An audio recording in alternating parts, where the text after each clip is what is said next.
Of course, I always have the foreman out here making sure that I'm doing okay. Does it look all right, boss? Willow? Willow? No? I gotta redo it? I gotta redo everything? It doesn't look good? Man, you're a tough cookie.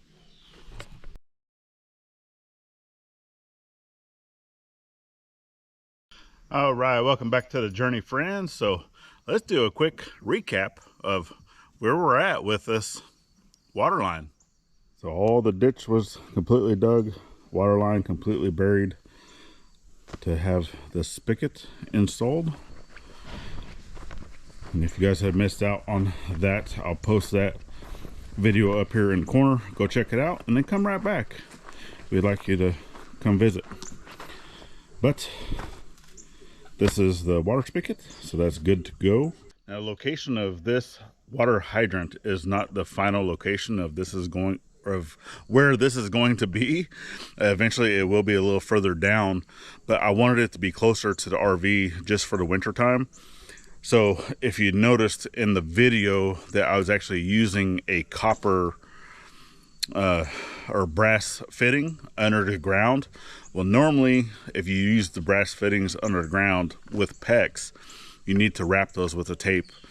I did not do that on this one because it's not the permanent location that this is going to be, and I know that it will be fine just for the season.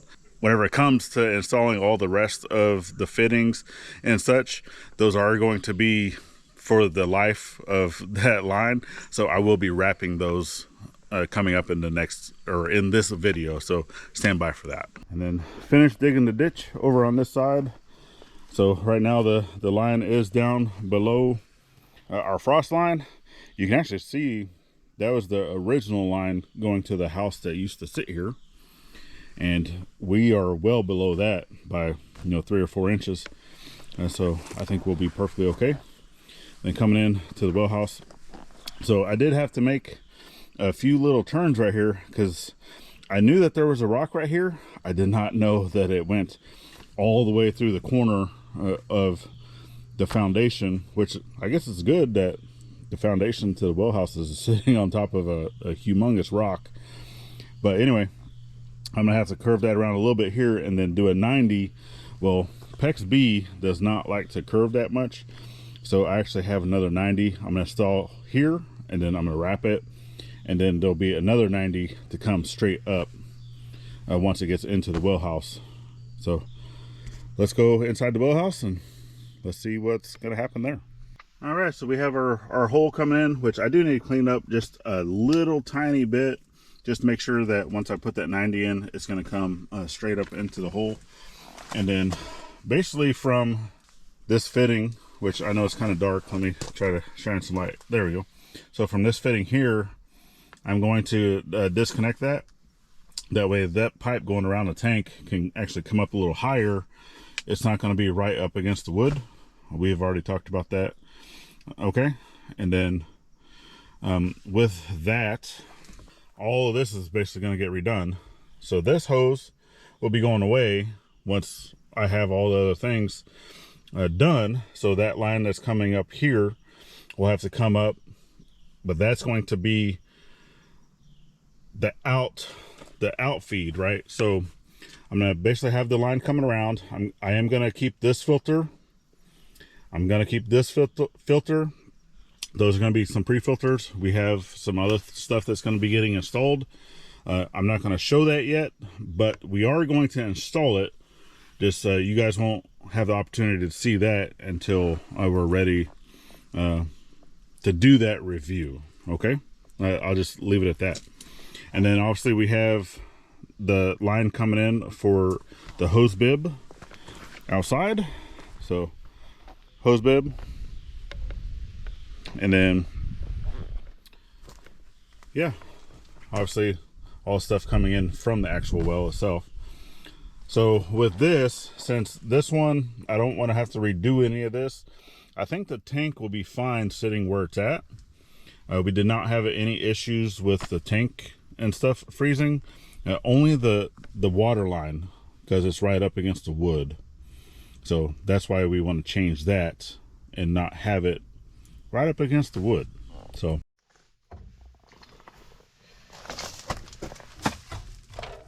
get off there.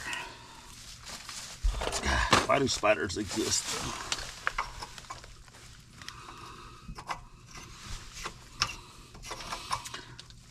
Really? I already lost the... I can never keep these little rubber washers, which I did buy more.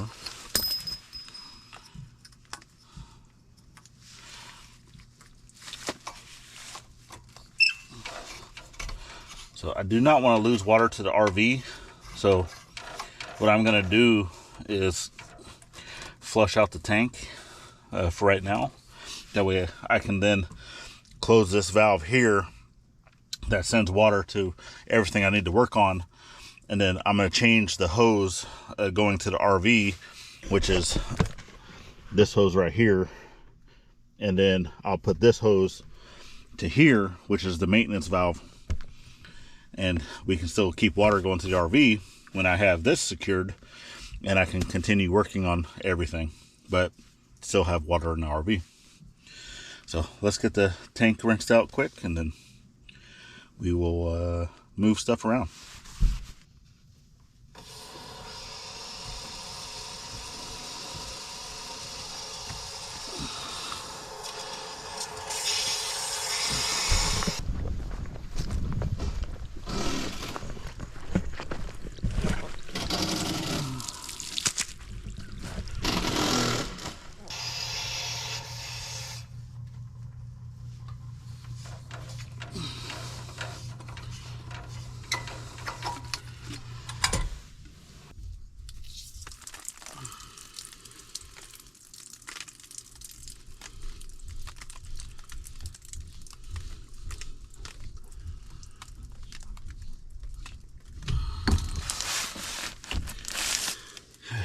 And during this time, this water's not going to be filtered at all. So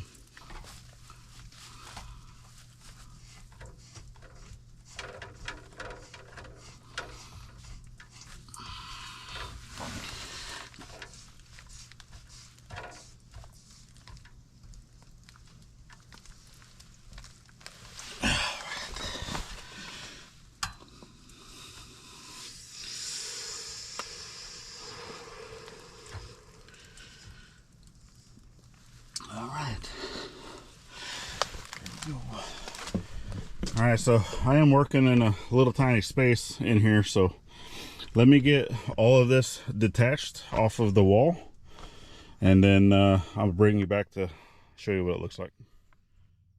Okay, there we go. Everything's disconnected all the way to that point there. So now I'll come up with a hose that's a little higher, but I am going to need to insulate, right? So I'll cut just a small section of this insulator. So for the hose that's coming up past the wood, I do want to get insulation on that portion, and then insulation on the hose going around the tank. And then I'm probably going to try to insulate all of it the best I can. But I do want to get this wood right here replaced. It's just not what I need. I do need something to go kind of all the way across if possible. Well, I don't know. I probably only need it to be right there because the filters, everything that's mounting to the wall or to the bulkhead will be right there in that spot. But I don't know. Let's go see what we got. See what I can't put back up in this area. And as I continue to work inside here, obviously I can't really bring the camera in with me. There's not really a whole lot of space. I mean, I can, but you'll probably also hear over here on the sideline Gladis and the kiddo. What are you doing, baby? So what happened was we were processing some goat, and I got some goat leaking out of my, what does he call it? Cooler. My cooler. Well, Mom's cooler, but, or mine, I don't know. But yeah. Yeah, that one's Mom's. I got some gut, My mom. gut juices leaking out of it, and my Jeep stinks to high heavens. So now I got to take it all apart so I can get to the carpets and get them washed. This will be the second time I do this. Yeah. Well, it should only need to do the back carpet, so that, but it still involves having to take out the back seat. Yeah. So either way, it's gonna go. Yeah. Woohoo! Fun stuff. Have fun with that. So we'll check back in on her on occasion, just to see how she's doing. Who knows? I might even get a chance to install a radio today. But this is the priority. Let's get this water done.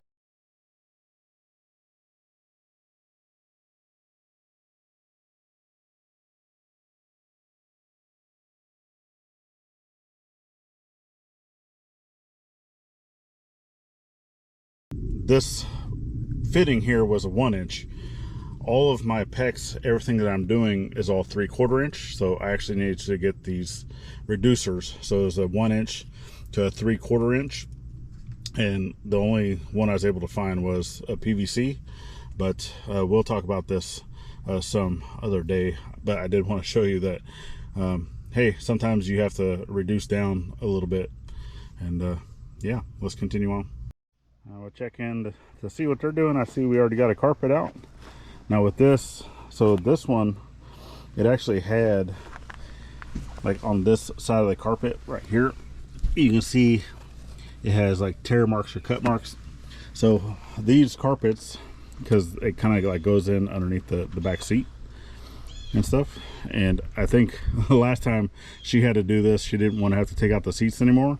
So she ended up cutting that portion where this back part connects to the floorboard part, so she didn't have to worry about that. And I think she just forgot. But doing all right, baby? Yeah, I'm just happy that I'm gonna get the stench off of it. Yeah, that is very important. That was very horrible. Yeah,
Well, Gladys didn't get a chance to finish up with her rug because she was waiting on me to get the water back operational.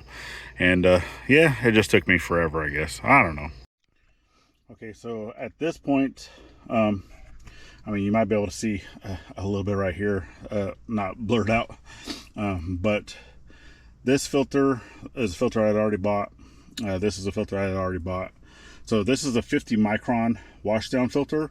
And I'm actually going, so for this hose, the drain hose, I'm going to drill a hole that goes through right here and just put it outside and then have it basically going straight down. Okay. And then this filter, here is just, it's a, I mean, you can put different filter media into it, but this one is just like a medium, like a coarse, medium, whatever, I don't know. It's, the filter looks like this right here. So it's basically just for sediment, right? It's a little more than the 50 micron. But with that, you know, I still am bringing my line in up, and then I'm gonna take it back here to a 90, and then 90 coming across, because I still want to put in a piece of wood back here, kind of like I did over here, right? This piece of wood, and then my hose will basically come here, and I don't need to worry about supporting the hose between here and to this unit here. All right, and then from this one going back to the 90, I'm not going to worry supporting that either, because obviously I can't attach a clamp, you know, where the tank is. I do need a support on the piping on this side, which is probably going to be more like here as it's coming up, right? So this first 90 that comes over, that way, you know, along the wall for the pipe, I don't want to have any clamps on it, because I want to be able to put this stuff on there, right? So, but I do need the piping to be able to be held and not just flopping around either. So, but 50 micron, I forgot what micron filter this is, and then we'll talk about this one over here at a different date.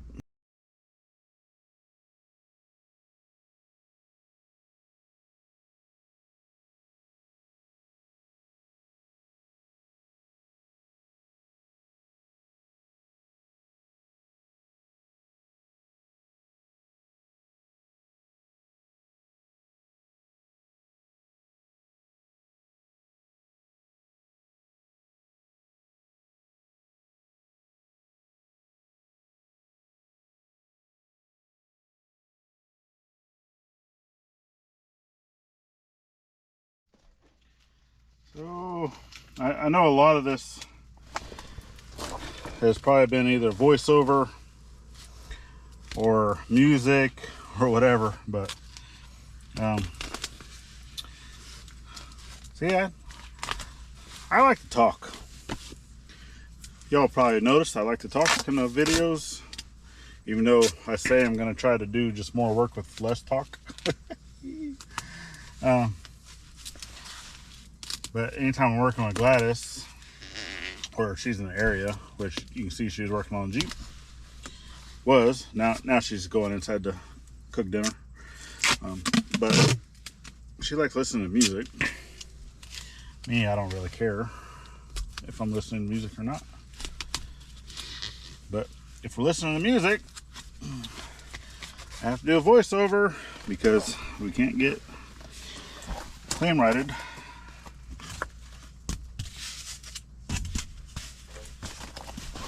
I prefer not to get claim righted.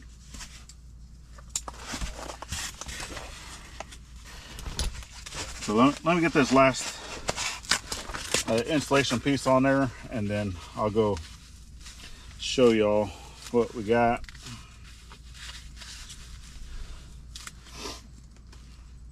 Which I need to put that, well, I probably don't need to, because right now that pipe, let me show y'all quick.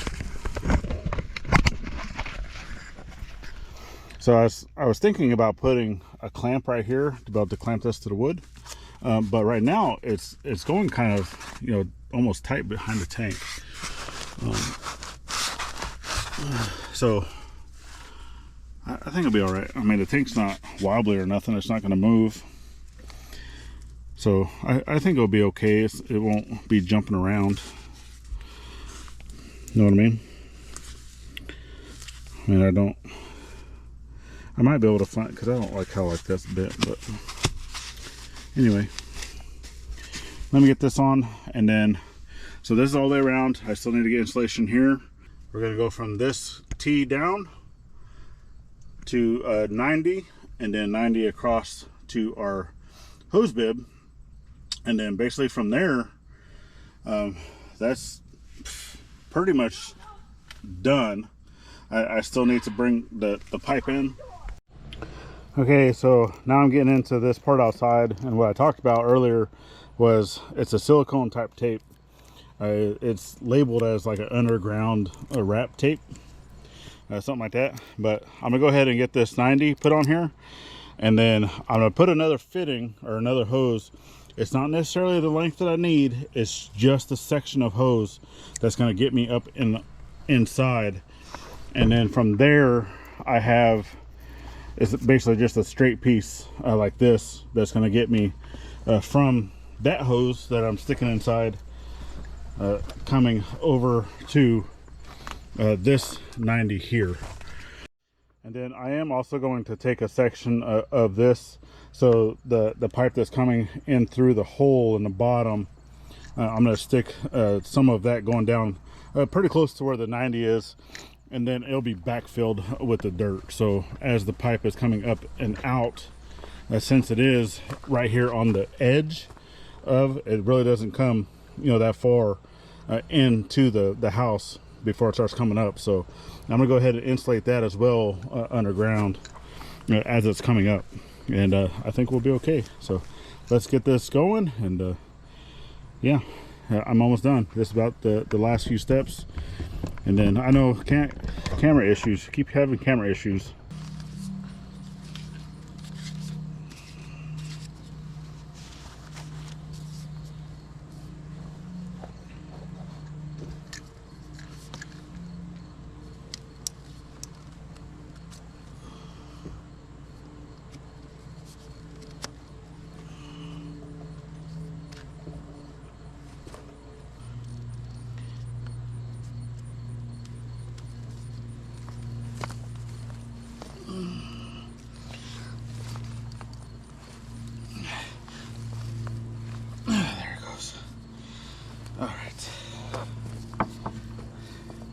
Now I need to wrap this before I put it in the ground, and I can go ahead and get some of this dirt covered. So I'll come down here to y'all so you can actually see me as I'm talking to you. But let's get this wrapped up with the silicone tape, and then we'll get it put into the ground.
And actually within a few hours, so this stuff actually sticks to itself really well. And obviously follow the manufacturer's recommendations for overlap going through, and then how much overlap on either side, and then and such. But in about an hour to 2 hours, this will actually cement itself to itself, and nothing, no water, no corrosion, no nothing will get into this. So I'm not going to worry about covering this pipe up completely till tomorrow.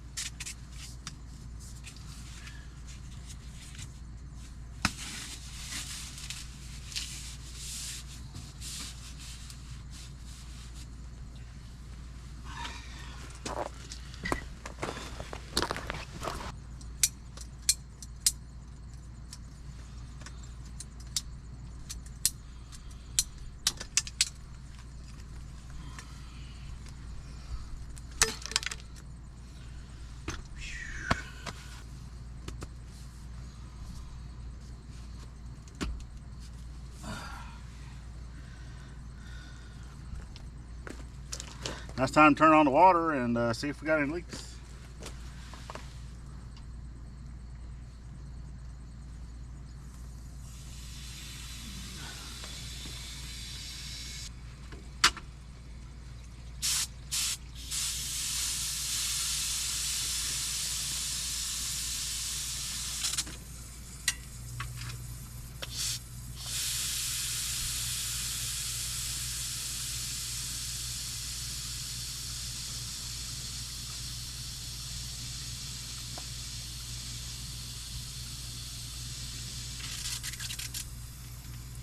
So far I don't see anything leaking in here. So let's head on over to our hose bib and we'll check the water over there. And yes, I also checked the corner out here, no leaks.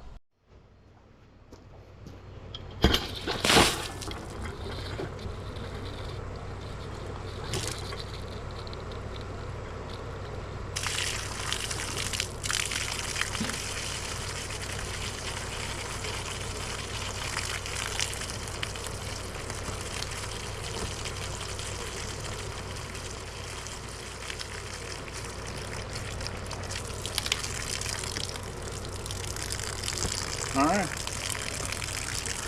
So with this, I will be basically making a hose that goes straight from here to the RV.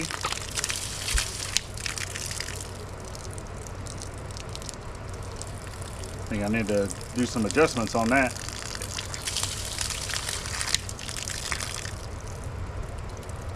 It's brand new. And I do still need to adjust the pressure to the tank inside the well house. But before I do that, because I did buy, it was a 60-90 pressure switch, but my relief valve is 75. So until I get a higher relief valve, I do not want to adjust the pressure in the tank to make it correct. So right now it works.